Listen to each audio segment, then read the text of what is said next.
আজিলৈকে আমাক ক'ব পৰা নাই যে সিদ্ধাৰ্থ শৰ্মা শ্যামকানু মহন্ত আছে ক'ত। ছিংগাপুৰত আছে, লণ্ডনত আছে, দিল্লীত আছে, বম্বেত আছে, চেন্নাইত আছে, আছেনো ক'ত ক'বই পৰা নাই। তাৰ বাহিৰে একদম VIP দৰে তেওঁক অনুৰোধ কৰাহে গৈছে যে 6 অক্টোবৰ আগত আহিবা দেই। আৰে তেখেতৰ সুবিধা মতে অসম আৰক্ষী আগবাঢ়িব নেকি? আজিলৈকে আমাক ক'ব পৰা নাই যে সিদ্ধাৰ্থ শৰ্মা শ্যামকানু মহন্ত আছে ক'ত। ছিংগাপুৰত আছে, লণ্ডনত আছে, দিল্লীত আছে, বম্বেত আছে, চেন্নাইত আছে, আছেনো ক'ত ক'বই পৰা নাই। হিমন্ত বিশ্ব শৰ্মা ডাঙৰীয়াই শ্যামকানু মহন্ত আৰু সিদ্ধাৰ্থ শৰ্মাক VIP দৰে কিয় সন্মান দিছে? ইমান ডাঙৰ VIP হ'লনে শ্যামকানু মহন্ত আৰু সিদ্ধাৰ্থ শৰ্মা যে গোটেই অসমৰ ৰাইজ পূজাৰ লোকে ৰৈ থাকিব লাগিব? আজিৰ তাৰিখত এই দুয়োজনৰ পৰা এটা ষ্টেটমেণ্ট তেওঁলোকে পুলিচক দিবলৈ বাধ্য হোৱা নাই। এই দুয়োজন BJP দলৰ লগত তেওঁলোকৰ ঘনিষ্ঠ সম্পৰ্ক আছে। সিদ্ধাৰ্থ শৰ্মাৰ যোৰহাটৰ BJP নেতাসকলৰ লগত ঘনিষ্ঠ সম্পৰ্ক, আসাম BJP দলৰ নেতাসকলৰ লগত শ্যামকানু মহন্তৰ খুবেই ভাল মই ক'ব পাৰোঁ। তেওঁৰ তদন্ত লৈ ইমান হেমাহি কিয় কৰি আছে? বিভিন্ন ধৰণৰ প্ৰশ্ন বহুত আশা কৰিছিল এইখন চৰকাৰৰ পৰা। বহুতে ভাবিছিল যে তদন্তৰ ক্ষেত্ৰত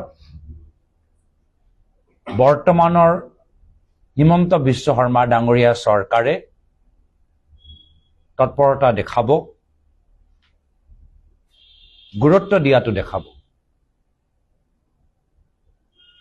কিন্তু যি ধৰণৰ বাতৰি আমি পাইছোঁ, যি ধৰণৰ কথা আমি মুখ্যমন্ত্ৰীৰ পৰা শুনিছোঁ, এনেকুৱা যেন লাগে যে এখন চৰকাৰে তথ্যবোৰ লুকাবলৈ বিচাৰে। তদন্তটো এটা বেলেগ ফালে ঠেলি দিবলৈ বিচাৰে। আজি মানুহৰ মনত এটাহে প্ৰশ্ন যে হিমন্ত বিশ্ব শৰ্মা ডাঙৰীয়াই শ্যামকানু মহন্ত আৰু সিদ্ধাৰ্থ শৰ্মাক VIP দৰে কিয় সন্মান দিছে? এই দুয়োজন ব্যক্তি, এজন মেনেজাৰ, এজন ইভেণ্ট অৰ্গেনাইজাৰ। জুবিন গাৰ্গৰ মৃত্যুৰ সম্পৰ্কত গোটেই ঘটনাক্ৰমটো আটাইতকৈ বেছি ভালদৰে জনা হ'ল এই দুয়োগৰাকী ব্যক্তি, শ্যামকানু মহন্ত আৰু সিদ্ধাৰ্থ শৰ্মা। আজিৰ তাৰিখত আপোনালোকে ভাবি চাওক যে অসম চৰকাৰৰ গৃহ বিভাগ, মুখ্যমন্ত্ৰী হিমন্ত বিশ্ব শৰ্মা ডাঙৰীয়া ইমান লাহে লাহে এখন তদন্ত আগুৱাই লৈ গৈছে যে আজিৰ তাৰিখত এই দুয়োজনৰ পৰা এটা ষ্টেটমেণ্ট তেওঁলোকে পুলিচক দিবলৈ বাধ্য হোৱা নাই। এটা ষ্টেটমেণ্ট কি হ'ল, কেনেকৈ হ'ল, কেইটা বজাত হ'ল, কিয় গ'ল, কেনেকৈ গ'ল, এক ৰাতি আগত ক'ত আছিল, কি খালে, দুয়োজনৰ পৰা এটাও ষ্টেটমেণ্ট আজি তাৰিখত পুলিচ ল'বলৈ সক্ষম হোৱা নাই। মুখ্যমন্ত্ৰীয়ে পূজাৰ কথা কয়। ইমান ডাঙৰ VIP হ'লনে শ্যামকানু মহন্ত আৰু সিদ্ধাৰ্থ শৰ্মা যে গোটেই অসমৰ ৰাইজ পূজাৰ লোকে ৰৈ থাকিব লাগিব জুবিন গাৰ্গৰ অনুৰাগীসকল পূজাৰ লোকে ৰৈ থাকিব লাগিব কিয় বাকীসকলৰ ওপৰতো তদন্ত চলি আছে শেখৰ গোস্বামীৰ ওপৰতো তদন্ত চলি আছে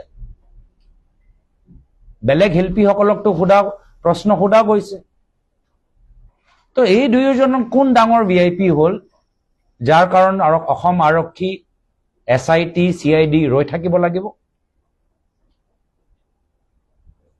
কাৰণ কি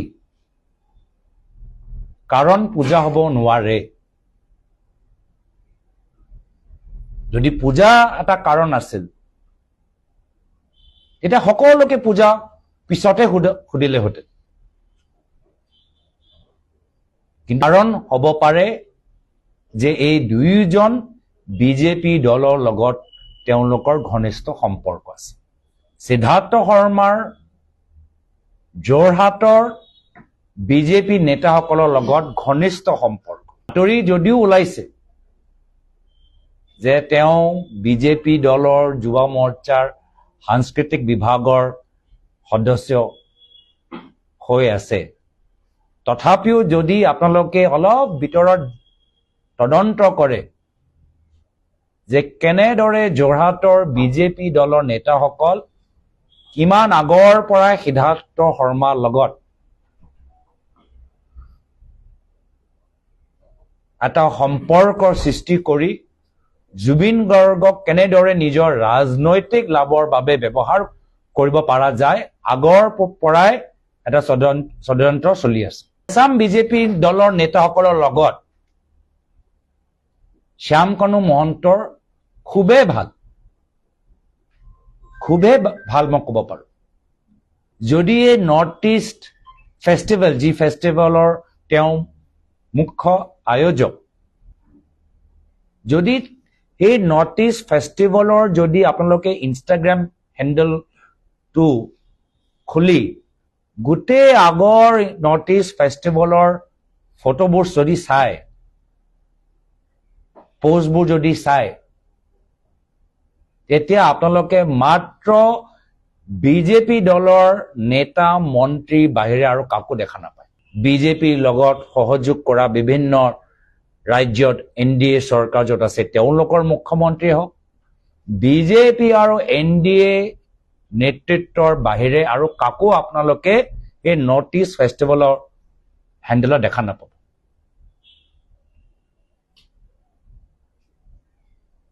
তো আসাম দিল্লী আৰু দিছপুৰ বিজেপি নেতাসকলৰ লগত শ্যামকানু মহন্ত খুবেই ভাল আৰু কিছু বিশেষ যোৰহাটৰ বিজেপি দলৰ নেতাসকলৰ লগত সিদ্ধাৰ্থ শৰ্মা যথেষ্ট ভাল আমি পূজাৰ লোকে আমি বাট চাই আছো যে কেতিয়া আহিব আজিলৈকে আমাক ক'ব পৰা নাই যে সিদ্ধাৰ্থ শৰ্মা শ্যামকানু মহন্ত আছে ক'ত ছিংগাপুৰত আছে লণ্ডনত আছে দিল্লীত আছে বম্বেত আছে চেন্নাইত আছে নো ক'ত ক'বই পৰা নাই তাৰ বাহিৰে একদম VIP দৰে তেওঁক অনুৰোধ কৰাহে গৈছে যে 6 অক্টোবৰ আগত আহিবা দেই আৰে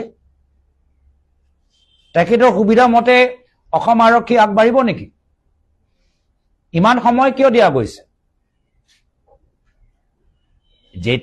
যেতিয়া কোনোবাই ক্ৰাইম কৰে সময় পালে ক্ৰিমিনেলসকলৰ সুবিধা হয়